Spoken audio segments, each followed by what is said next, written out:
नमस्ते। तो आप हैं ममता की किचन में। तो यहाँ देखिए मैंने लिए हैं अरबी के पत्ते। वो इस तरह से हैं अरबी के पत्ते जो इस तरह से निकले हुए हैं। मैं सोच रही थी कि इसको लपेट के बनाऊंगी, लेकिन उस तरह के नहीं है ये पत्ते। तो हम किस तरह से इनको बनाएंगे तो हमारे वही स्वाद आएगा और बिल्कुल उसी तरह के बनेंगे जैसे हम लपेट के बनाते हैं, और इसमें मेहनत भी नहीं लगेगी ज्यादा। जो हम उसको लपेट के बनाते हैं तो उसमें थोड़ा टाइम भी लग जाता है। तो मैंने सोचा मैं तब तक इनको साफ कर लेती हूँ।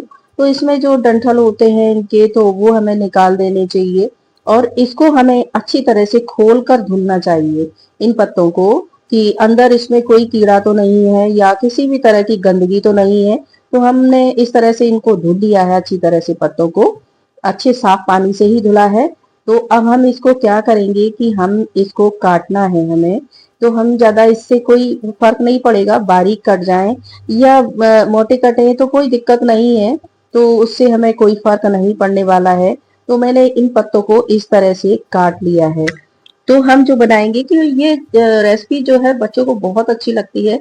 बच्चे क्या, सभी को बहुत ही अच्छी लगती है, और ये कई तरह से बनाई जाती है। तो मैंने सोचा आज मैं इस तरह से आपको बना के बताऊंगी, क्योंकि ये पत्ते जो है उस तरह से नहीं है जिस तरह से मैं बनाना चाह रही थी। तो मैंने इसमें से जो भी खराब पत्ते थे वो हटा दिए, पीले पत्ते थे वो भी निकाल दिए, और मैंने इस तरह से काट लिया है इन पत्तों को। तो बनाऊंगी मैं जिस तरह से, वो बहुत ही अच्छे बनेंगे और उसी तरह से बनेंगे। तो इसमें थोड़ी सी मेहनत लगती है इन चीजों में बनाने में, टाइम भी लगता है, लेकिन मैं आपसे ज्यादा टाइम नहीं लूंगी, क्योंकि मुझे पता है लोग बोर होने लगते हैं। लेकिन मैंने सोचा ये रेसिपी जो है ट्रेंड में चल रही है, आजकल सीजन चल रहा है इन चीजों का। तो मैंने सोचा कि मैं जरूर बताऊंगी आपको मैंने कैसे बनाई है। तो देखिए मैंने इसमें अब बेसन ऐड किया है। इसमें मैंने 4 चम्मच, छोटी चम्मच है चाय वाली, वो मैंने बेसन लिया है। आप उसकी मात्रा से ले सकते हैं, आपके पास कितनी पत्ते हैं उस हिसाब से बेसन ले लीजिए। कम ज्यादा पड़ जाता है तो कोई दिक्कत नहीं है। इसमें मैंने डाल दिया है नमक स्वाद के अनुसार। तो और इसमें मैंने हल्दी डाल दिया है, थोड़ा सा धनिया पाउडर डाल दिया है, और इसमें थोड़ा मिर्ची का पाउडर डाल दिया है मैंने। आप गरम मसाला भी डाल देंगे हम इसमें। तो अगर डालना चाहे तो डाल दीजिए, नहीं डालना चाहते तो कोई दिक्कत नहीं है, क्योंकि गरम मसाला हम उसकी जो ग्रेवी बनेगी, मसाला बनेगा, उसमें भी डालना जरूरी हो जाता है। तो मैंने पहले इसको इस तरह से मसल लिया है। पानी हम बाद में डालेंगे, क्योंकि हो सकता है, वैसे इन पत्तों में ज्यादा पानी नहीं निकलता है, लेकिन ये धुले हुए हैं और गीले हैं तो इस वजह से पानी का प्रयोग हम बाद में करेंगे। जितना हमें जरूरत पड़ेगी छींटे लगा लेंगे, ज्यादा नहीं लगाना है, थोड़े से छींटे लगाएंगे इसमें हम। तो उसी में हमारा ये जो बेसन है वो गीला हो जाएगा और पत्तों से चिपक जाएगा। बस हमें उसी तरह का चाहिए। तो थोड़ा थोड़ा करके मैंने पानी डाला है, थोड़ा सा प्रेस करके इसको मिक्स किया है, क्योंकि अगर पत्तों में कोई भी थोड़ा पानी होगा तो उससे हमारा बेसन भी गीला हो जाएगा। तो इस तरह से बेसन को कर लेना है। तो ये देखिए मैंने इस तरह से थोड़ा सा प्रेस करके इसका डो लगा लिया है। आप इसकी पकौड़ियां भी बनती हैं, लेकिन ये पत्ता जो है अगर कच्चा रह जाता है, कच्चा नहीं रहना चाहिए बिल्कुल भी नहीं, तो ये जो हमारे गले में दिक्कत कर सकता है। इससे हमारे गले में खराश हो सकती है, गले में मतलब दिक्कत आ सकती है। तो इसका ध्यान रखें। इन पत्तों से हमें, अगर कच्चा पत्ता हमारे, बिल्कुल भी ना खाएं कच्चे पत्ते को। आप सभी जानते भी होंगे, अगर जिसको जानकारी नहीं है वो धोखे से भी कच्चा पत्ता ना खाएं। तो मैंने थोड़ा सा हाथ लगा लिया है तेल हाथों से। तो इस तरह से हमें थोड़े छोटे छोटे रोल बना लेने हैं इसके, क्योंकि मुझे केवल 2 लोगों के लिए ही बनाना है। मैं हूँ और मेरे हस्बैंड हैं, तो बस उन्हीं के लिए बनाना है, तो पूरी पर्याप्त है हम लोगों के लिए। तो उतनी सब्जी बहुत है। तो इस तरह से हमने रोल बना लिए हैं इसके। ये देखिए इस तरह से बना लीजिए आप भी। तो हम बता रहे हैं जो बच्चे बाहर रहते हैं उनके लिए रेसिपी है, क्योंकि हम लोग तो जानते ही हैं जो बच्चे बहुत खाते हैं, बहुत ही अच्छी लगती है ये रेसिपी। ये सब्जी अरबी के पत्ते की बच्चे अच्छी तरह से खाते हैं। तो मैंने सोचा चलिए, मेरे बच्चे बाहर रहते हैं, मेरे नहीं सभी के रहते हैं, बच्चे पढ़ने जो जाते हैं, कोई जॉब करते हैं, तो उन्हें मन करता है तो कभी कभी बना भी सकते हैं। खाना बनाने में कोई शर्म वाली बात नहीं होती है। आजकल पढ़ने लिखने वाले बच्चे सभी होते हैं, बना लेते हैं जो बाहर पढ़ते हैं। तो मैंने इस तरह की जाली ले ली है, ये देखिए। तो इसमें मैंने थोड़ा सा तेल ग्रीस कर दिया है, जिससे हम इस पे बॉईल इसको भाप देंगे तो वो चिपकेंगे नहीं। और इस जो छलनी है, जाली है, इसको आप अच्छी तरह से साफ भी कर लीजिए। जो किचन में होता है वो तो साफ रहता ही है, लेकिन अगर देर तक रखी हुई है, कई दिनों तक कोई भी चीज रखी है, तो उसको हमें साफ कर लेना चाहिए अच्छी तरह से। तो ये देखिए, मैंने इस तरह से रोल को रख दिया है और नीचे कढ़ाई में पानी बॉईल हो रहा है। तो इस तरह से हमें भाप भाप जो होती है उसमें पकाना है। इसको मैंने ढक दिया है। तो इसमें 6-7 मिनट लगते हैं। तब तक हम ग्रेवी के लिए मैंने प्याज ले ली है, तो और मैंने अदरक ली है, और ये टमाटर मेरे रखा हुआ था कटा हुआ, तो मैंने सोचा मैं इसको यूज कर लेती हूँ।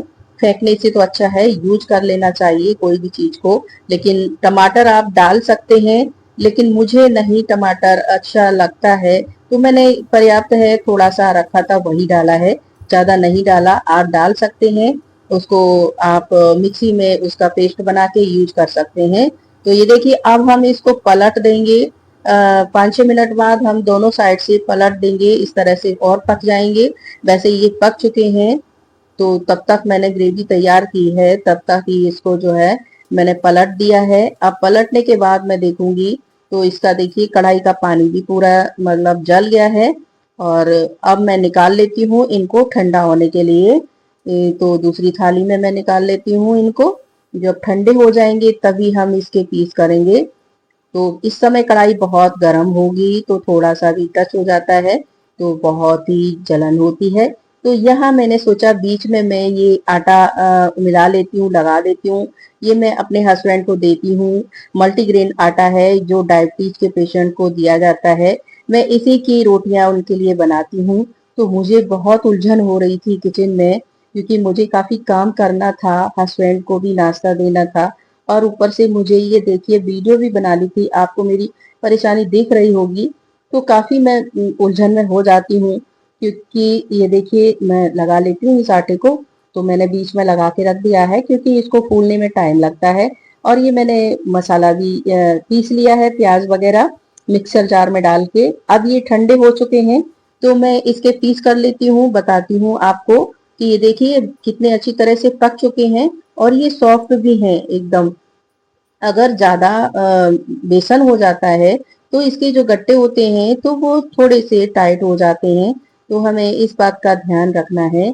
तो ये देखिए ठंडे होने पर ये इस तरह से कट गए हैं।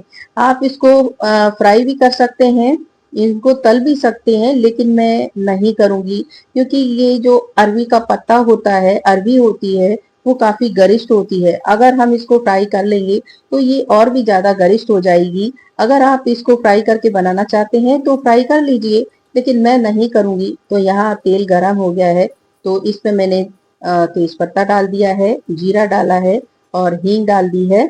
तो हींग भी अच्छी मात्रा में डालिए। तो अब मैंने इसमें पेस्ट डाल दिया है, अदरक लहसुन और प्याज का पेस्ट है। तो इसको हम फ्राई कर लेते हैं अच्छी तरह से। थोड़ा सा तेल थोड़ा ज्यादा लगता है इन चीजों में। अगर नहीं भी कर लगाएंगे तो वो चीज वो स्वाद नहीं आएगा, क्योंकि इसकी जो प्याज है इसके लिए हमें फ्राई करने के लिए थोड़ी ज्यादा मात्रा में चाहिए था तेल। तो ये हाँ मैंने डाल दिया, हल्दी और नमक डाल दिया है स्वाद के अनुसार। तो इसको अब हम पकाएंगे प्याज को अच्छी तरह से हमें पकाएंगे, फ्राई करेंगे। ये देखिए ये कितनी अच्छी तरह से फ्राई हो चुकी है ना प्याज। और इसी तरह से हमारी जो इसकी जो ग्रेवी होती है वो अच्छी स्वादिष्ट बनती है, जब तक प्याज हमारी अच्छी तरह से गोल्डन कलर की हो जाती है तभी। तो ये मैंने जो टमाटर रखा हुआ था वो मैंने छोटा छोटा पीस काट के मैंने इसमें डाल दिया है, यूज हो जाएगा वो ही। अगर हम चटनी बनाते हैं तो चटनी में यूज कर लेते। तो थोड़ा सा रखा हुआ था सलाद, जो बनाया था सलाद, उसके बाद में तो मैंने इसमें डाल दिया है, ऐड कर दिया है। किसी भी चीज का अनुपयोग ना करें तो किचन में, और किचन में जो होता है इस समय साफ सफाई का बहुत ध्यान रखें। कोई भी चीज इस्तेमाल करते हैं तो उसको आप खोल के देख लीजिए, काफी उसमें जाले वगैरह लग जाते हैं। मेरे सामान काफी खराब हो गया, मैं 1.5-2 महीने से बाहर गई थी, तो मैंने सारा सामान देखा तो काफी चीज तिल वगैरह बहुत खराब हो चुकी थी। तो मैंने निकाल दी उसको। तो ये देखिए मैंने अब इसमें डाल दिया हरी मिर्ची, काट के 5-6 हरी मिर्ची डाली है तो अच्छा फ्लेवर आएगा। यहाँ अब मैंने डाल दिया है मिर्ची का पाउडर। आप स्वाद के अनुसार डालिए, कितना तीखा खाना चाहते हैं उस हिसाब से डालिए, क्योंकि हरी मिर्ची भी मैंने डाली है। इसमें डाल दिया है धनिया का पाउडर और फिर मैंने डाल दिया है इसमें गरम मसाला। तो गरम मसाला मैंने पहले भी उसमें भी यूज किया था, लेकिन जो ये ग्रेवी है तो इसमें भी डालना बहुत जरूरी है। तो मैंने डाल दिया है। तो ये देखिए मसाला हमारा पक चुका है अच्छी तरह से। अब मैं डाल दूंगी इसमें ये जो सब्जी के गट्टे थे वो डाल दिए हैं मैंने। तो इस तरह से अगर आप बनाएंगे तो ये हमारे ज्यादा हमारी जो हम दूसरी तरह से बनाएंगे फ्राई करके तो काफी गरिष्ठ हो जाता है, ऑयली ज्यादा हो जाता है। तो इसमें हमारा ऑयल जो तेल लगा है वो उतना ही लगा है, ज्यादा नहीं लगा है। तो इस हिसाब से हमारी ग्रेवी जो अच्छी बन जाएगी तो उसमें हमारा स्वाद भी अच्छा आएगा। मैं अक्सर इसी तरह से बनाती हूँ। तो ये देखिए अब इसको हम थोड़ा सा मैंने पानी डाल दिया है तो थोड़ा सा सॉफ्ट हो जाएंगे हमारे जो गट्टे हैं वो भी अच्छी तरह से। तो इस तरह से मैं ढक देती हूँ इसको, 2-3 मिनट के लिए ढक देती हूँ। तो फिर मैं देखूंगी, क्योंकि इसमें अभी पानी तो नहीं है इसलिए इसे चलाना पड़ेगा। तो इस तरह से अगर आप बनाएं ये सब्जी बहुत ही अच्छी टेस्टी बनती है और मेरे बच्चे भी बहुत खाते हैं, बहुत मिस करते हैं इन सब्जियों को। तो ये देखिए फिर से मैंने देखा, मैंने ढक दिया है। अब फिर देखती हूँ थोड़ी देर बाद। तो ये देखिए तेल भी छूटने लगा है और सब्जी हमारी बिल्कुल अच्छी तरह से बन चुकी है। ये तो आप इसको हम कभी बनाएंगे आपको ग्रेवी जो होती है थोड़ी सी उसकी जो उसकी ग्रेवी होती है थोड़ी सी ज्यादा होती है, उस तरह से भी हम बनाएंगे आपको बताना। तो ये देखिए सब्जी हमारी बन चुकी है, आप भी इसी तरह से बनाइए और समय की बचत कीजिए। तो थैंक यू फॉर वॉचिंग।